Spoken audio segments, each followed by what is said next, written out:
You're welcome back to The Pulse here on the Joy News channel on Multi TV. Let's now talk about this growing menace, the sale of aphrodisiacs. And I know many of you know what it is, from the pills to the syrups in bottles. It's all over the place now. People patronize them in order to enhance their sexual performance. If you didn't know, let me tell you what aphrodisiacs are. They are variously described as a food or drug that is said to give healthy people a strong desire to, one, have sex or increase libido when consumed. While the Ghana Public Health Association say we must be worried about this trend, Dr. George Amofa is the Vice President for the Ghana Public Health Association and joins me now in the studio with some more on this particular story. Good afternoon to you, Dr. Amofa.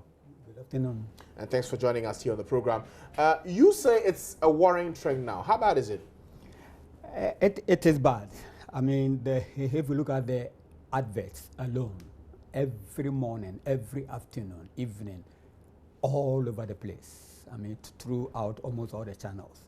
There's a bombardment of, from the airwaves, trying to convince people to boost their sexual prowess. I mean, but is it not also because for many of these people who produce these products, they have a certain understanding of a problem in the system, why they need to fix it?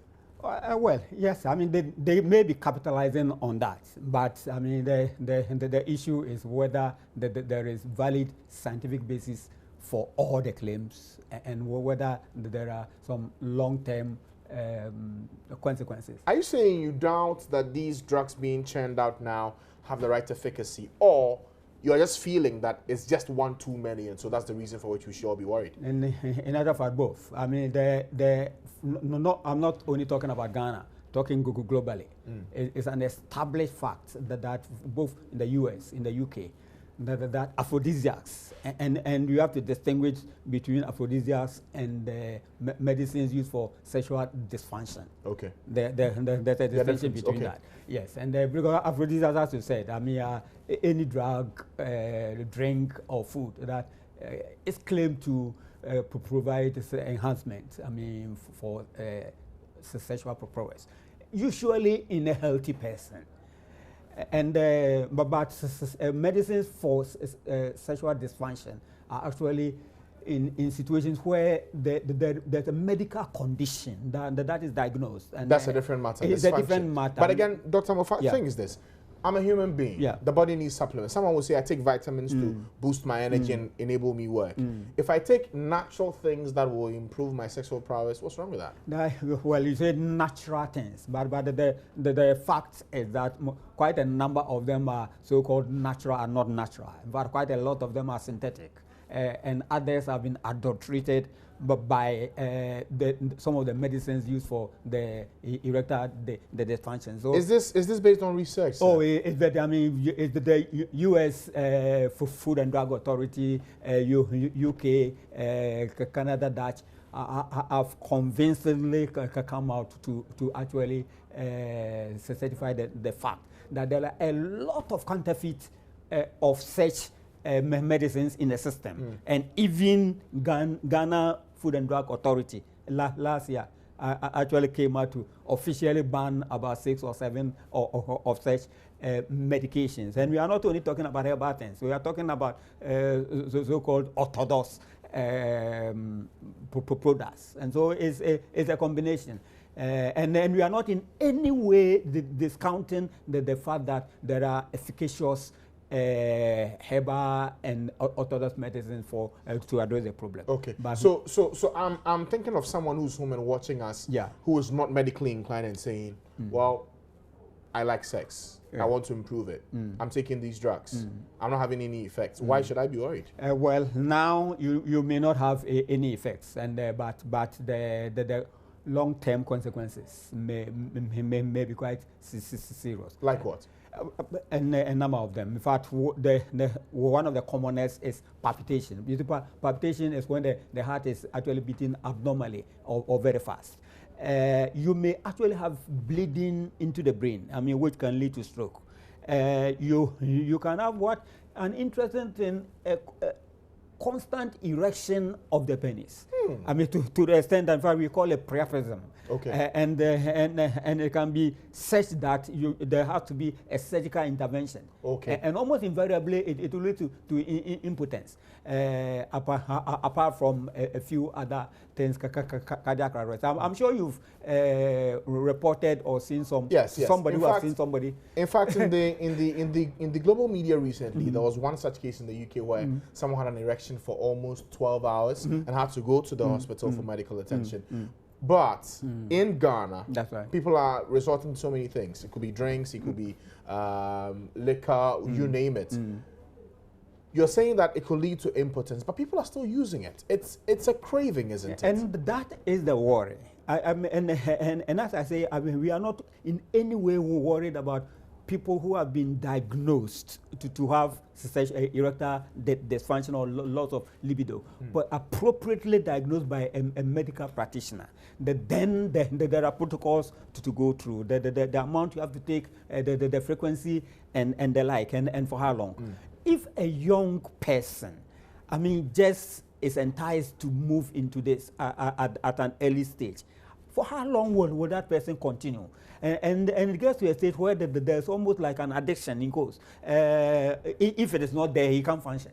I mean, that is not right, and that is okay. For the work you do as an association in Ghana, do you have any statistics that show that a lot more people are getting problems with taking these aphrodisiacs? You see, in public health, we don't always wait for something like an epidemic to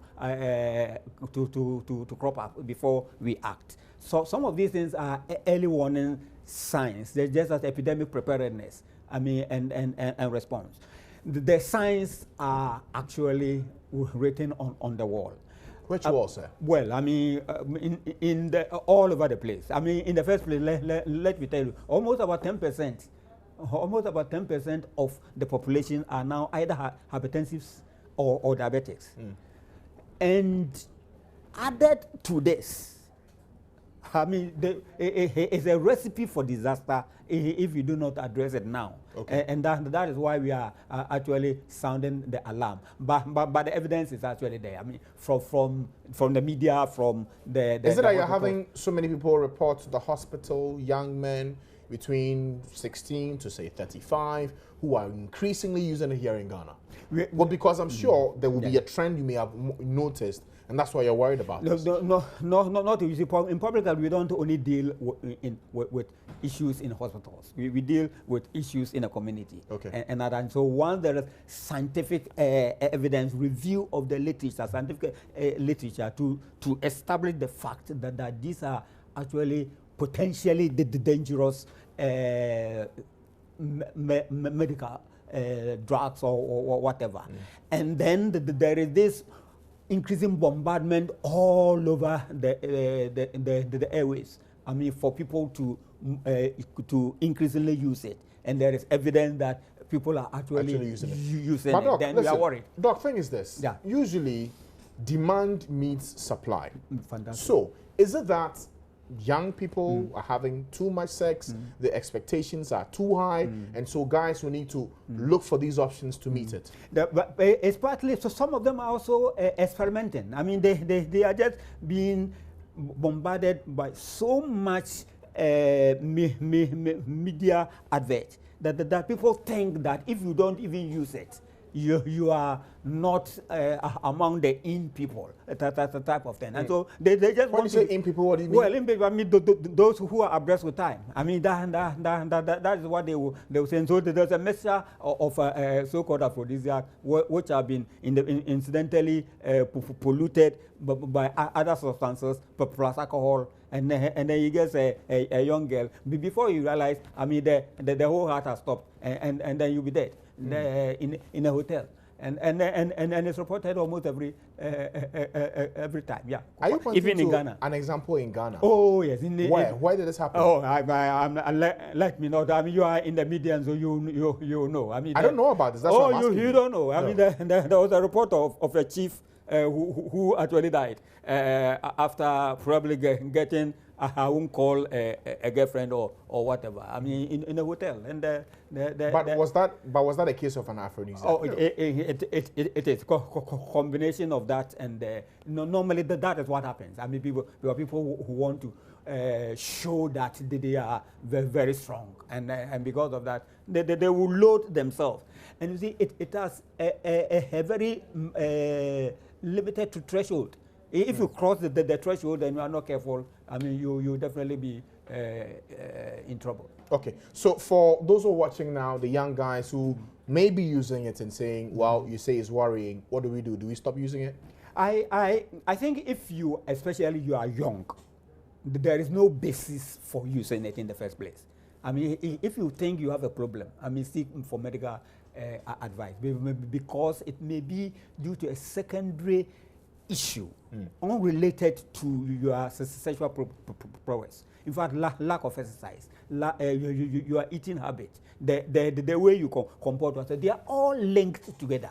And so we want to address those primary risk factors first, without just resorting to drugs. I mean, in the first place. But again, if you're talking about a certain bombardment and the system being open for many of these drugs to be sold on the open market, then it comes back to the question of regulation. Yeah. How are you engaging the regulators to ensure that the space is properly managed? It's fantastic. In fact, the workshop actually was facilitated in part by one of the directors of Food and Drug Authority, I mean, in Ghana.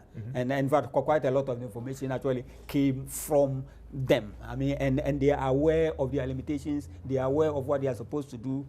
But we have to bring it to the public for, I mean, as part of their collaborators. I mean, for people to recognize that they have a challenge, and a challenge in terms of numbers, in terms of enforcement. Even though we have the Public Health Act, the LI to support it is still not out, and the police or security services to support them to monitor importation, manufacture, licensing, and all those things. Okay. I mean, it's not that good. But did you get the firm word from the FDA that indeed this issue is being properly managed and addressed?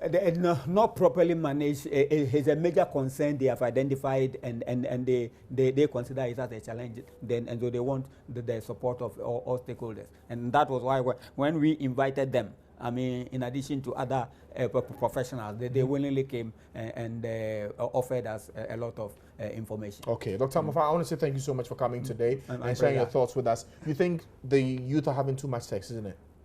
Not only too much sex, but playing with fire. Playing with fire, isn't it? Okay, thank you. Thank you so much, Dr. Amofa, for joining us here on the program. He is the Vice President of the Ghana Public Health Association, sharing his thoughts with us on this issue of aphrodisiacs and its proliferation in our markets today, be it in the form of tablets or even alcohol or beverages that are being drunk by guys today to meet what he calls an experiment and too much show off, quote unquote, bravado in certain areas. Okay, thank you so much for joining us today. My pleasure.